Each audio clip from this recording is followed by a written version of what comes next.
Hi guys, Mrs. Pierson here. Hope you're doing well.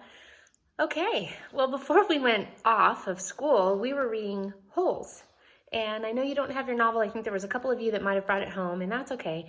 We uploaded the PDF, so you have the entire novel inside our classroom.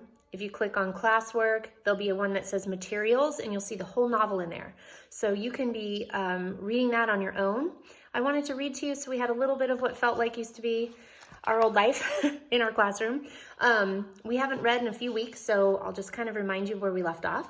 When we left off, Kate Barlow was met by Trout and the new wife. And remember, they were trying to get her treasure that she had buried. They walked her all across the lake, and she ended up getting bit by the yellow-spotted lizard. And she died, and that was the last line. It says, Kate Barlow died laughing. And she told them, your children and your children's children will dig, and you'll never find that treasure. And that's where we left off. So there were a few little clues in that piece. We know that the warden has the boots that used to belong to Kiss and Kate. That cabin the warden lives in was Kiss and Kate Barlow's cabin. And she inherited all that land, kept all that land, and has been digging and digging and digging, searching for that treasure. So that's where we left off. And we are on where it says part 2, the last hole. That's going to be chapter 29, page 127. If you do have your book or you have the PDF open, you can read along. If not, you can just listen. And we're going to read a little bit and enjoy. There was a change in the weather, for the worse. The air became unbearably humid. Stanley was drenched in sweat. Beads of moisture ran down the handle of his shovel. It was almost as if the temperature had gotten so hot that the air itself was sweating. A loud boom of thunder echoed across the empty lake. A storm was way off to the west, beyond the mountains. Stanley could count more than 36 seconds between the flash of lightning and the clap of thunder. That was how far away the storm was. Sound travels a great distance across a barren wasteland. Usually, Stanley couldn't see the mountains at this time of day. The only time they were visible was just at sunup, before the air became hazy. Now, however, the sky was very dark off to the west, and every time the lightning flashed, the dark shape of the mountains would briefly appear. "Come on, rain," shouted Armpit. "Blow this way." "Maybe it'll rain so hard it will fill up the whole lake," said Squid. "We can go swimming." 40 days and 40 nights, said X-Ray. "Guess we better start building us an ark. Get 2 of each animal, right?" "Right," said Zigzag. 2 rattlesnakes, 2 scorpions, 2 yellow-spotted lizards. The humidity, or maybe the electricity in the air, had made Zigzag's head even more wild-looking. His frizzy blonde hair stuck almost straight out. The horizon lit up with a huge web of lightning. In that split second, Stanley thought he saw an unusual rock formation on top of one of the mountain peaks. The peak looked to him exactly like a giant fist with its thumb sticking straight up. Then it was gone, and Stanley wasn't sure whether he'd seen it or not. "I found refuge on God's thumb." That was what his great-grandfather had supposedly said after Kate Barlow had robbed him and left him stranded in the desert. No one ever knew what he meant by that. He was delirious when he said it. But how could he live for 3 weeks without food or water? Stanley had asked his father. "I don't know. I wasn't there," replied his father. "I wasn't born yet. My father wasn't born yet. My grandmother, your great-grandmother, was a nurse in the hospital where they treated him. He'd always talk about how she'd dab his forehead with a cool, wet cloth. He said that's why he fell in love with her. He thought she was an angel." "A real angel?" His father didn't know. "What about after he got better? Did he ever say what he meant by God's thumb or how he survived?" "Nope. He just blamed his no-good pig-stealing father." The storm moved off farther west, along with any hope of rain, but the image of the fist and thumb remained in Stanley's head. Although instead of lightning flashing behind the thumb, in Stanley's mind, the lightning was coming out of the thumb, as if it were the thumb of God. All right, chapter 30. The next day was Zigzag's birthday, or so he said. Zigzag lay in his cot as everyone headed outside. "I get to sleep in because it's my birthday." Then a little while later, he cut into the breakfast line, just in front of Squid. Squid told him to go to the end of the line. "Hey, it's my birthday," Zigzag said, staying where he was. "It's not your birthday," said Magnet, who was standing behind Squid. "Is too," said Zigzag. "July 8th. Stanley was behind Magnet. He didn't know what day of the week it was, let alone the date. It could have been July 8th, but how would Zigzag know? He tried to figure out how long he'd been at Camp Green Lake, if indeed it was July 8th. I came here on May 24th, he said aloud, so that means I've been here 46 days, said Zero. Stanley was still trying to remember how many days there were in May and June. He looked at Zero. He'd learned not to doubt him when it came to math. 46 days. It felt more like 1,000. He didn't dig a hole that first day, and he hadn't dug one yet today. That meant he'd dug 44 holes, if it really was July 8th. Can I have an extra carton of juice? Zigzag asked Mr. Sir. It's my birthday. To everyone's surprise, Mr. Sir gave it to him. Stanley dug his shovel into the dirt. Hole number 45. The 45th hole is the hardest, he said to himself. But that really wasn't true, and he knew it. He was a lot stronger than when he first arrived. His body had adjusted somewhat to the heat and harsh conditions. Mr. Sir was no longer depriving him of water. After having to get by on less water for a week or so, Stanley now felt like he had all the water he could want. Of course, it helped that Zero dug some of his hole for him each day, but that wasn't as great as everyone thought it was. He always felt awkward while Zero was digging his hole, unsure of what to do with himself. Usually, he stood around before sitting off by himself on the hard ground, with the sun beating down on him. It was better than digging, but not a lot better. When the sun came up a couple hours later, Stanley looked for the thumb of God. The mountains were little more than dark shadows on the horizon. He thought he could make out a spot where the top of one mountain seemed to jut upward, but it didn't seem very impressive.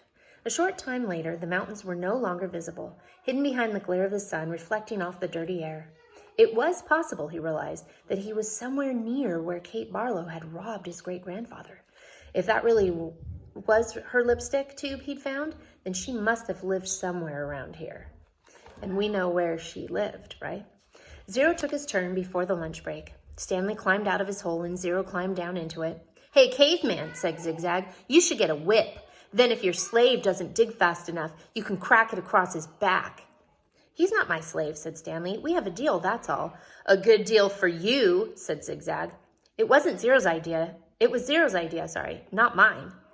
Don't you know, Zig, said X-Ray coming over. Caveman's doing Zero a big favor. Zero likes to dig holes. He sure is a nice guy to let Zero dig his hole for him, said Squid. Well, what about me, asked Armpit. I like to dig holes, too. Can I dig for you, Caveman, after Zero's finished? The other boys laughed. No, I want to dig, said Zigzag. It's my birthday. Stanley tried his best to ignore them. Zigzag kept at it.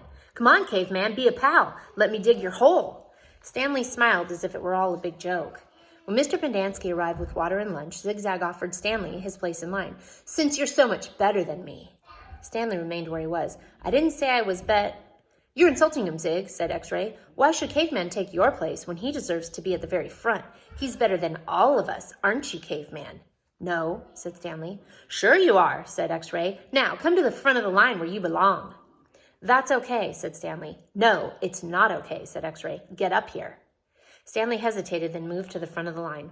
Well, this is a first, Mr. Pendanski said, coming around the side of the truck. He filled Stanley's canteen and handed him a sack lunch. Stanley was glad to get away.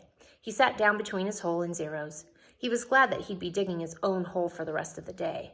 Maybe the other boys would leave him alone. Maybe he shouldn't let Zero dig his hole for him anymore, but he needed to save his energy to be a good teacher.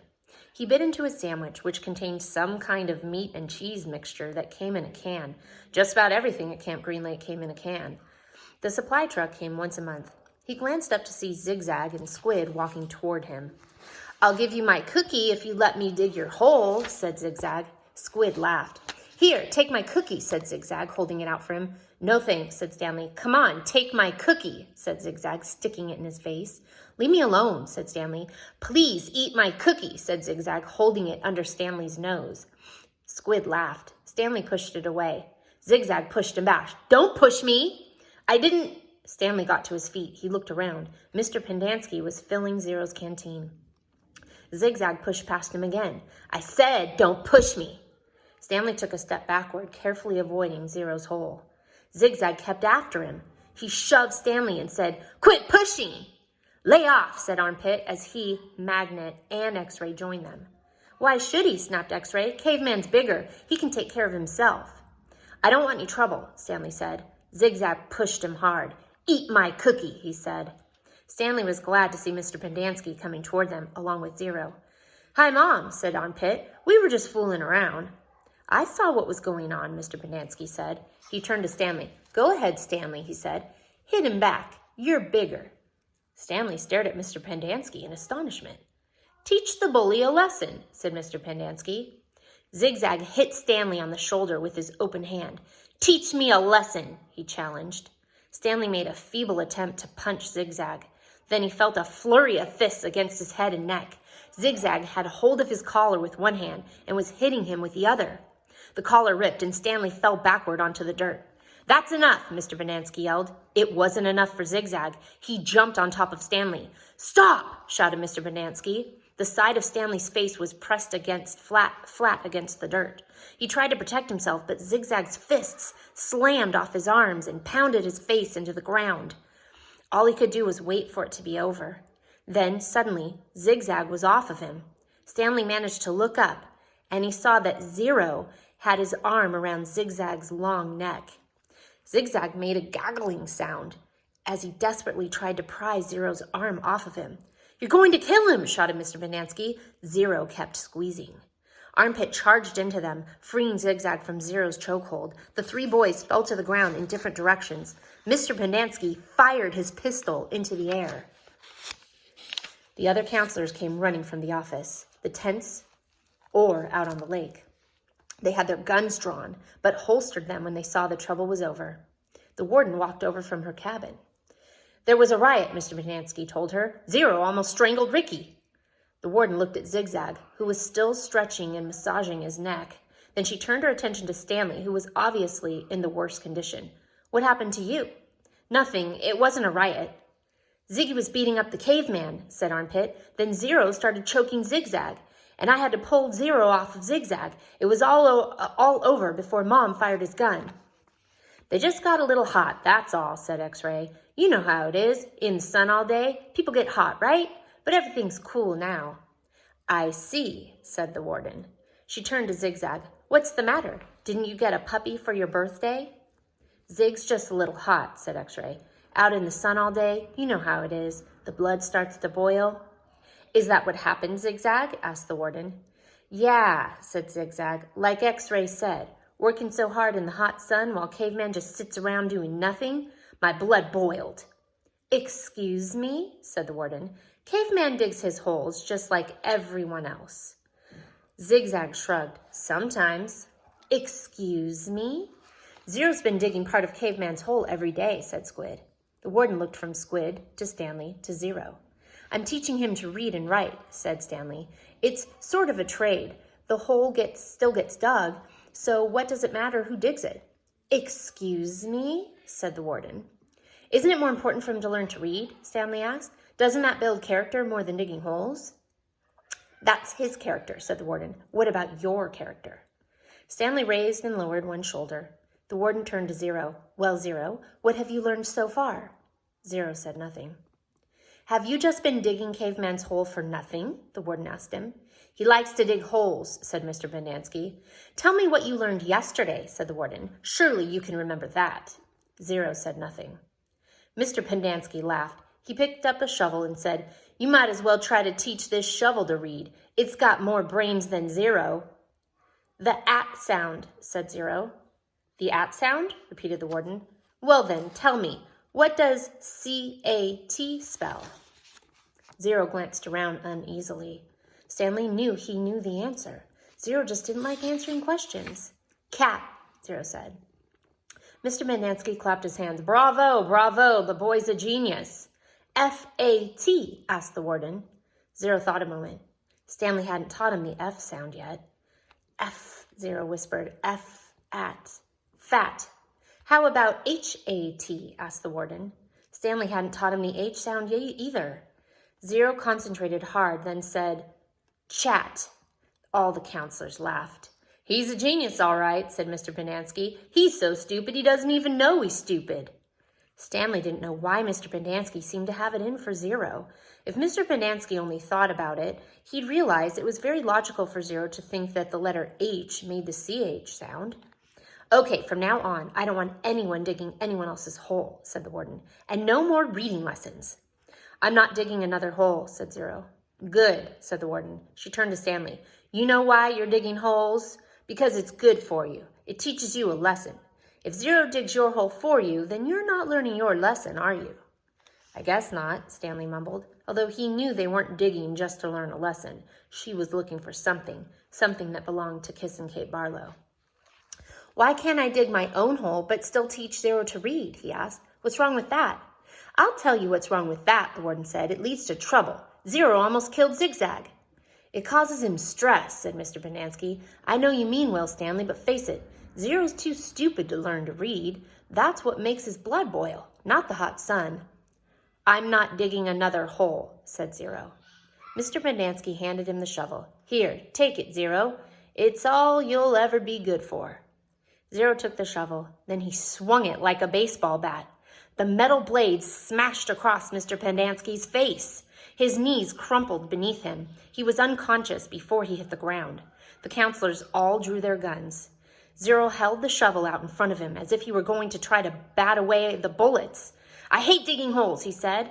Then he slowly backed away. Don't shoot him, said the warden. He can't go anywhere. The last thing we need is an investigation. Zero kept backing up, out past the cluster of holes the boys had been digging, then farther and farther out onto the lake. He's going to have to come back for water, the warden said. Stanley noticed Zero's canteen lying on the ground near his hole. A couple of the counselors helped Mr. Pendanski to his feet and into the truck. Stanley looked out toward Zero, but he had disappeared into the haze. The warden ordered the counselors to take turns guarding the shower room and the rec room all day and all night. They were not to let Zero drink any water. When he returned, he was to be brought directly to her. She examined her fingernails and said, It's almost time for me to paint my nails. Before she left, she told the 6 remaining members of the Group D that she still expected 7 holes. Well, okay, we're going to stop. That was chapters 29 and 30. There'll be another video for chapters 31 and 32 so that you can watch those, and just be sure that you watch both videos by Thursday. And we'll have a question. I'll put up a few questions, and then you can choose which question that you want to respond to. And that'll be how I know that you read this section of Holes for the Week. Hope you enjoyed. Wish I could see your faces, but at least you're seeing mine. I don't know if that's good or bad. But see you next time. Bye.